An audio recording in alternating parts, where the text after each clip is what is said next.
نے متوکل علی اللہ کی بات ذکر کرتے ہوئے فرمایا ہے وَلَوْ أَنَّكُمْ تَتَوَكَّلُونَ عَلَى اللَّهِ حق توکلہ، اگر تمہارا سہارا توکل صرف اللہ پہ ہو جائے تو تمہارے تمام امور کا ضامن اللہ بن جائے گا، اللہ بن جائے گا۔ لَرَزَقَكُمْ كَمَا يَرْزُقُ الطَّيْرَ تَغْدُو خِمَاسًا وَتَرُوحُ بِطَانًا۔ اللہ پر توکل کی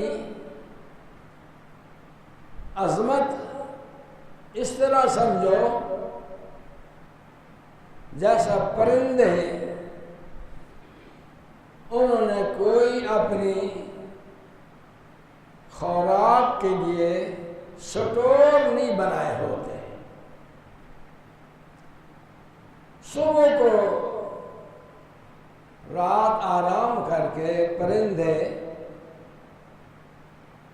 اللہ پر توکل کر کے دنیا کے اندر درختوں پر فصلوں میں ہر طرف پھیل جاتے ہیں اور ان کے پیٹ خالی ہوتے ہیں، پیٹ خالی ہوتے ہیں۔